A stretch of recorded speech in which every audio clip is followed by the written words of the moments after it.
ಗೌಡ್ರು ಮಾಡಿದ ಗದ್ದಲ ಒಂದಲ್ಲ ಎರಡಲ್ಲ. ರೈತ ಪರ ಹೋರಾಟ, ಕಾವೇರಿ ನೀರು ಹಂಚಿಕೆ, ಭ್ರಷ್ಟಾಚಾರ, ಕನ್ನಡ ನಾಡು ನುಡಿ ಹೀಗೆ ನೂರಾರು ಹೋರಾಟಗಳನ್ನು ಮಾಡುತ್ತಲೇ ಬಂದಿದ್ದಾರೆ. ಅವರ ಒಂದೊಂದು ಗದ್ದಲ ಕೂಡ ರಾಜ್ಯದಲ್ಲಿ ಸಂಚಲನ ಮೂಡಿಸಿದೆ. ಹಾಗಾದರೆ ಬನ್ನಿ, ನಿಮಗೂ ಗೌಡ್ರ ಗದ್ದಲದ ಝಲಕ್ ತೋರಿಸ್ತೀನಿ ಈ ವರದಿ ಮೂಲಕ.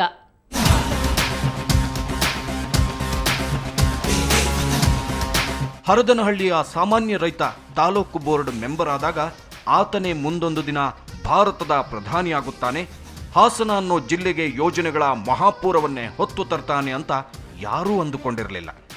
ಇಂದಿಗೂ ಅದೇ ಹುಮ್ಮಸ್ಸು, ಉತ್ಸಾಹ. ವಯಸ್ಸಾದರೂ ಹದಿಹರೆಯದ ಯುವಕನಂತೆ ಹೋರಾಟಕ್ಕೆ ಇಳಿಯುತ್ತಾರೆ. ಎಸ್, ಅವರೇ HD ದೇವೇಗೌಡ. ರಾಜ್ಯ ಮಾತ್ರವಲ್ಲ, ದೇಶ ಕಂಡ ಪ್ರಬಲ ರಾಜಕಾರಣಿ. ಮಾತನಾಡಬೇಕಾದ್ರೂ ಅಳೆದು ತೂಗಿ ಪದ ಬಳಕೆ ಮಾಡೋ ಚಾಣಾಕ್ಷ. ವಿರೋಧ ಪಕ್ಷದ ಸ್ಥಾನದಲ್ಲಿ ಕುಳಿತಿದ್ರೂ ರಾಜಕಾರಣಿಗಳು ಇವರನ್ನ ನಿರ್ಲಕ್ಷಿಸೋದಿಲ್ಲ. ಎಂಥ ರಾಜಕೀಯ ಪರಿಸ್ಥಿತಿಯನ್ನು ಮೆಟ್ಟಿ ನಿಲ್ಲುವ ದೂರದೃಷ್ಟಿಯ ರಾಜಕಾರಣ ದೇವೇಗೌಡರದ್ದು. ಆ ಕಾರಣದಿಂದಲೇ ರಾಜಕೀಯ ಎಂಬ ಚದುರಂಗದಾಟದಲ್ಲಿ ಇಂದಿಗೂ ಮುನ್ನುಗ್ಗುತ್ತಿದ್ದಾರೆ. ಸಾಕಷ್ಟು ಏಳು ಬೀಳುಗಳನ್ನು ಕಂಡಿದ್ರೂ ರಾಜಕೀಯದಿಂದ ಮಾತ್ರ ದೂರ ಸರಿದಿಲ್ಲ.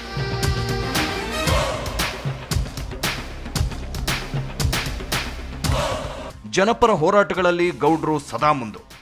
ಅದು ಕಾವೇರಿ ನೀರಿನ ಹೋರಾಟವೇ ಆಗಿರಬಹುದು, ನೈಸ್ ವಿವಾದವೇ ಆಗಿರಲಿ, ಹಿಂದೆ ಮುಂದೆ ಯೋಚಿಸದೆ ರೈತರ ಪರವಾಗಿ ಬೀದಿಗಿಳಿದು ಸರ್ಕಾರದ ವಿರುದ್ಧ ಸಮರಕ್ಕಿಳಿಯುತ್ತಾರೆ. ಅದು 25/6/1975. ದೇಶದ ಪ್ರಧಾನಿಯಾಗಿದ್ದ ಇಂದಿರಾ ಗಾಂಧಿ ತುರ್ತು ಪರಿಸ್ಥಿತಿ ಘೋಷಣೆ ಮಾಡಿದ್ರು. ಇದನ್ನ ದೇಶದ ನೇತಾರರಾದ ಜಯಪ್ರಕಾಶ್ ನಾರಾಯಣ, ಎಸ್ ನಿಜಲಿಂಗಪ್ಪ, ಅಡ್ವಾಣಿ, JH ಪಟೇಲ್ ಸೇರಿದಂತೆ ಇತರ ನಾಯಕರು ವಿರೋಧಿಸಿದ್ರು. ಪರಿಣಾಮ ಎಲ್ಲರೂ ಜೈಲು ಸೇರಬೇಕಾಯಿತು.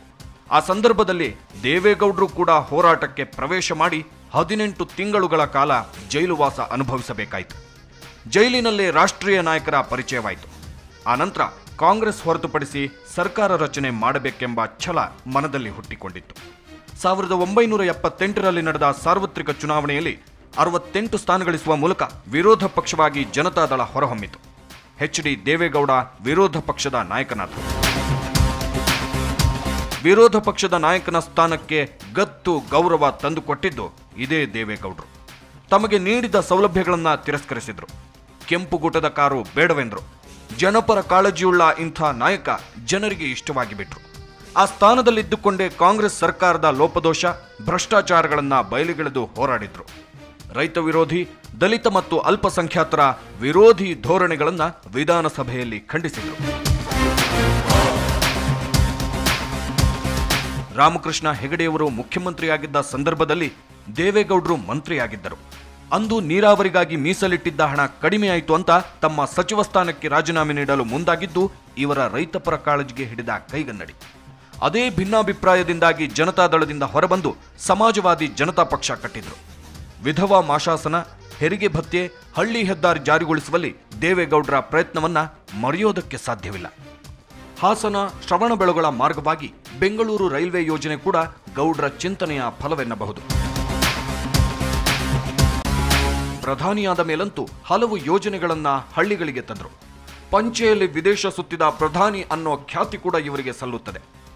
ಎಷ್ಟೇ ಉನ್ನತ ಸ್ಥಾನಕ್ಕೆ ತೆರಳಿದ್ರೂ ದೇವೇಗೌಡರು ಬದಲಾಗಲಿಲ್ಲ. ಅಂದು ಹೇಗಿದ್ರೂ ಇಂದಿಗೂ ಹಾಗೇ ಇದ್ದಾರೆ. ಕೃಷ್ಣಾ ಮೇಲ್ದಂಡೆ ಯೋಜನೆ ಜಾರಿಯಾಗುವುದಕ್ಕೆ ಕೂಡ ಕಾರಣ ದೇವೇಗೌಡರು. ಕೃಷ್ಣಾ ನದಿಯ ನೀರು ನೆರೆಯ ಆಂಧ್ರದ ಪಾಲಾಗುತ್ತೆ. ಆ ನೀರು ತಮ್ಮ ರೈತರಿಗೆ ಅನುಕೂಲವಾಗಬೇಕು ಅನ್ನೋ ಉದ್ದೇಶದಿಂದ ಮಹತ್ವದ UKP ಯೋಜನೆಗೆ ಚಾಲನೆ ನೀಡಿದ್ರು. ಇನ್ನು ಬಡತನದಲ್ಲಿ ಬೆಂದು ಹೋಗಿದ್ದ ಹಾಸನ ರೈತರ ಜೀವನಾಡಿಯಾಗಿದ್ದು ಹೇಮಾವತಿ ಯೋಜನೆ. ಇದರ ಹಿಂದೆ ಕೂಡ ದೇವೇಗೌಡರು ಇದ್ದಾರೆ.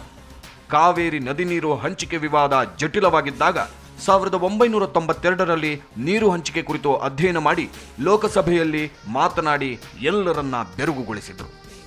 ಅಂದು ಕರ್ನಾಟಕದ ಮುಖ್ಯಮಂತ್ರಿಯಾಗಿದ್ದ ಬಂಗಾರಪ್ಪನವರಿಗೆ ಬೆಂಬಲ ನೀಡಿ ಕಾವೇರಿ ಜಲಾನಯನ ಪ್ರದೇಶದ ನೀರು ಸಂರಕ್ಷಣೆಗೆ ಕರ್ನಾಟಕ ಸರ್ಕಾರಕ್ಕೆ ವಿಶೇಷ ಅಧಿಕಾರ ಒದಗಿಸಿಕೊಡುವಂಥ ಸುಗ್ರೀವಾಜ್ಞೆ ಹೊರಬರುವಂತೆ ಮಾಡಿದ್ರು.